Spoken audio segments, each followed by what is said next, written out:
Good morning, class 8th. Students, in the previous class we have started chapter number 2, understanding secularism, and we have done two topics. First is introductory part of the chapter and the second one is what is secularism. And in this class we are going to continue our next topic, why is it important to separate religion from the state.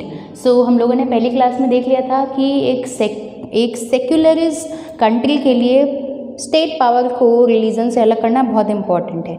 अब ऐसा क्यों है? State power को religion से इसलिए अलग करना चाहिए ताकि जो कंट्री है वो डेमोक्रेटिकली फंक्शन कर सके। डेमोक्रेसी का मतलब सब बराबर है, बट अगर हम स्टेट पावर को एक रिलीजन से कनेक्ट कर देंगे तो डेमोक्रेसी कैसे रहेगी? हमने तो क्या कर दिया, एक तरीके से भेदभाव करना शुरू कर दिया, और भेदभाव एक डेमोक्रेटिक कंट्री में बिल्कुल नहीं हो सकता है। नाउ अब हमने इंडिया की बात की, अब हम और कंट्रीज़ में तो देखें कि और कंट्रीज़ में ऐसा क्या क्या इम्पॉर्टेंट है, इम्पॉर्टेंट फीचर्स हैं जिससे हम इस टॉपिक को रिलेट कर सकेंगे। सो दुनिया भर में बहुत सारी कंट्रीज़ हैं, बहुत सारी कंट्रीज़ में बहुत सारे रिलीजन्स हैं। ऐसा नहीं है कि एक कंट्री में सिर्फ एक ही रिलीजन के लोग रहते हैं, बहुत एक ही कंट्री में बहुत सारे रिलीजन के लोग रहते हैं। बट अगर हम क्या करें, अगर हम ये देखें कि एक ही कंट्री में बहुत सारे रिलीजन के लोग रहते हैं, बट ऐसा भी है कि उस एक कंट्री में एक ही रिलीजन के बहुत सारे लोग हैं। मतलब जैसे इंडिया का एग्जांपल लेते हैं, इंडिया में मुस्लिम्स, क्रिश्चियन, जैन, बुद्धिज़्म, बहुत सारी कम्युनिटीज़, सिख्स भी रहते हैं। सो ये क्या हो गया, बहुत सारे रिलीजन हो गए। बट इंडिया में अगर मेजॉरिटी की बात करें तो मेजॉरिटी में कौन सी कम्युनिटी है? वो है हिंदू कम्युनिटी। तो रहते एक से ज़्यादा रिलीजन के, पर अगर मेजॉरिटी में देखें तो एक ग्रुप मेजॉरिटी में होता ही होता है। अब हम क्या करें? If majority religious group has access to state power, अगर हमने उसे स्टेट पावर मतलब उस एक रिलीजन को ही फॉलो करने के लिए लोगों को बोल दिया कि आप इसी रिलीजन को फॉलो करेंगे, इसी रिलीजन की बात मानेंगे, इसी रिलीजन को कंटिन्यू करेंगे, तो क्या होने लग जाता है? तो फैलता है डिस्क्रिमिनेशन। वो जो रिलीजन है जो मेजॉरिटी में होगा वो ज़्यादा से ज़्यादा फ़ायदे उठाने शुरू कर देगा, माइनॉरिटी वाले को परेशान करेगा, उनके साथ डिस्क्रिमिनेशन होगा, और परेशान करने के साथ साथ कई बार ऐसा हो जाता है कि माइनॉरिटी वाले लोगों की डेथ भी हो जाती है या करवा दी जाती है। अब इस बात पे डिस्कशन नहीं करके हुए, हम देखेंगे कि माइनॉरिटी बहुत परेशान होती है इन सब चीज़ों से। Now we will move forward to next point. The minority could quite easily prevent the majority could quite easily prevent minority from practicing their religion। अब ऐसा है नहीं कि मेजॉरिटी वाले अगर चाहे नहीं तो माइनॉरिटी वाले को अपनी कम से कम रिलीजन को फॉलो करने की तो आज़ादी दे सकते हैं। सबसे पहली बात, एक तो मेजॉरिटी कोई होती नहीं है किसी माइनॉरिटी पर अपना हक जमाने वाली, बट ईजिली वो लोग उनको अपने रिलीजन को फॉलो करने की छूट दे सकते हैं, प्रिवेंट कर सकते हैं उनके राइट्स को। Now any form of domination based on religion, कोई भी किसी भी प्रकार का हम कहें दबंगई जिसे हम कहें, जो कि किस पर बेस्ड है? वो रिलीजन पे बेस्ड है। वॉयलेशन है, मतलब आप किसी के राइट्स को वॉयलेट कर रहे हो। हमने फंडामेंटल राइट्स पढ़े हैं, आप किसी के राइट्स का हनन कर रहे हो। That a democratic society provides us, जिस डेमोक्रेटिक सोसाइटी में हम रहते हैं उसमें हमें राइट्स मिले हुए हैं, बट आप क्या कर रहे हो? एनी फॉर्म ऑफ डोमिनेशन, आप दबंगई दिखा रहे हैं। किस बेस पे? रिलीजन के बेस पे, कि मेरा रिलीजन ये है, आपको भी ये रिलीजन फॉलो करना पड़ेगा, मेरा रिलीजन अच्छा है, आपका रिलीजन अच्छा नहीं है। तो ये क्या है? आपका ये बोलना, आपका ये डोमिनेशन शो करना एक रिलीजन को लेके क्या है? हमारे राइट का वॉयलेशन है। आप ऐसा कर ही नहीं सकते, आपको ये राइट ही नहीं है कि आप मेरे राइट को छीनो। तो इसीलिए हम क्या कहते हैं, इसीलिए हम कहते हैं कि रिलीजन को स्टेट पावर से अलग रखना चाहिए, क्योंकि बहुत सारे प्रॉब्लम्स क्रिएट हो जाती हैं।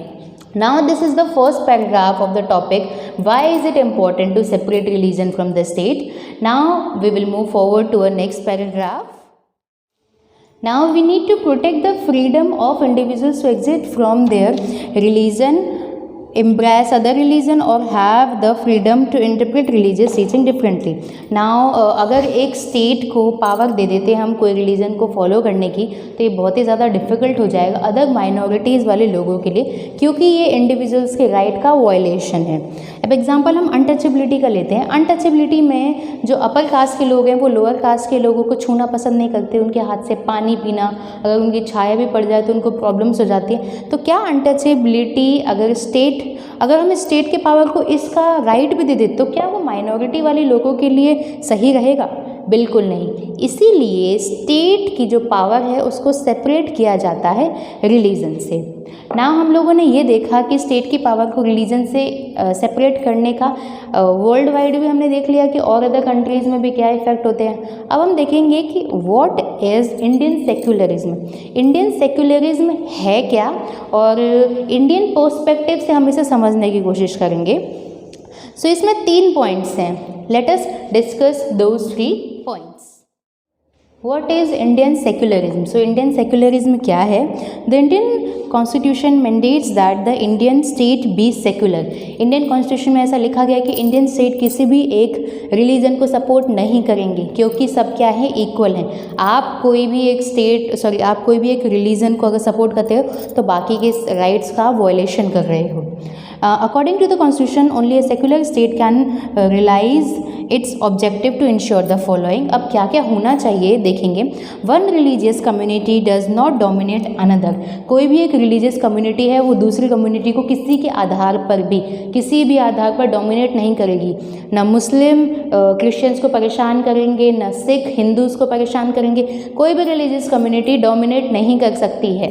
Now, the next point is that some members do not dominate other members of the same religious community. Some members do not dominate the other members on the basis of their religious community. मतलब यहाँ पर एक ही religion है, मान लिया हिंदू है, तो हिंदू में भी अपर कास्ट लोअर कास्ट इन लोगों ने बना रखा है.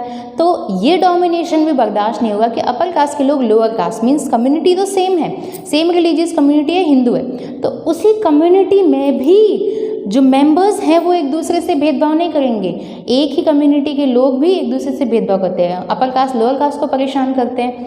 बहुत बार ऐसा देखा जाता है, ज़रूरी नहीं है कि करते हैं. तो सेम मेंबर्स भी एक दूसरे को डोमिनेट नहीं करेंगे. स्टेट, नाउ अब यहाँ पर बात आती है that the state does not enforce any particular religion not take away the religious freedom of individual. एक ही जो रिलीजन है उसको सपोर्ट नहीं करेगा और न ही उससे उनकी freedom छीनेगा.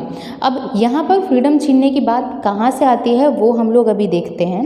Now we will move forward to a next paragraph. The Indian state works in various ways to prevent the above domination. अब जो इंडियन स्टेट्स हैं, हमारे यहाँ 28 इंडियन स्टेट्स हैं, तो ये जो अबव हम लोगों ने डोमिनेंट नेचर देखा, वैसे ये तो हम लोग प्रिवेंशंस देख रहे हैं, बट इसका अपोजिट कर दे तो डोमिनेंट नेचर हो जाएगा. सो ये जो डोमिनेंट नेचर है उसको बचाने के लिए हर स्टेट कोशिश करता है.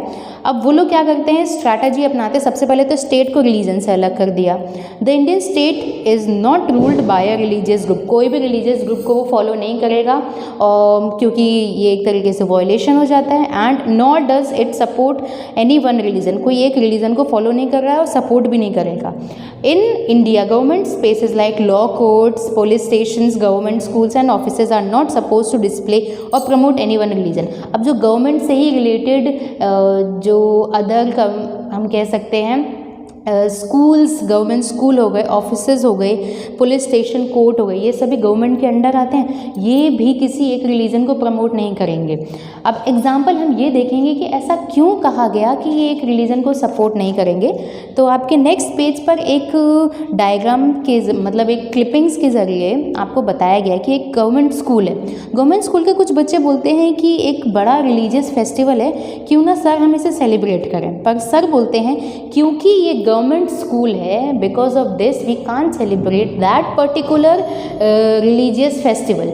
क्योंकि इक्वालिटी है, because of the equality we are not suppose to celebrate any particular that religious festival. तो क्या है, हम इक्वालिटी को मानते हैं, तो हम उस पर्टिकुलर अगर रिलीजियस फेस्टिवल को मनाएंगे तो ये समझा जाएगा कि हम उसको प्रमोट कर रहे हैं, जबकि ऐसा नहीं है। स्टेट क्या है, सबके लिए बराबर है, स्टेट में कोई भी रिलीजन सबके लिए बराबर होता है। तो इस वजह से जो सर होते हैं वो मना कर देते हैं एंड उसके बाद जो बच्चे होते हैं वो बोलते हैं कि हम हमारे एरियाज़ में उस पर्टिकुलर रिलीजियस फेस्टिवल को हम मनाएंगे।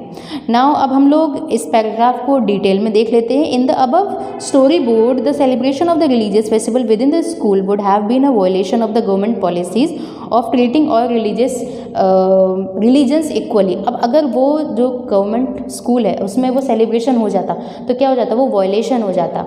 हम सभी को बराबर मान रहे पर आप एक फेस्टिवल सेलिब्रेट कर रहे हो, इसका मतलब आप उसे प्रमोट कर रहे हो। तो ये क्या है, इंडियन गवर्नमेंट या फिर इंडियन कॉन्स्टिट्यूशन का वायलेशन हो जाता।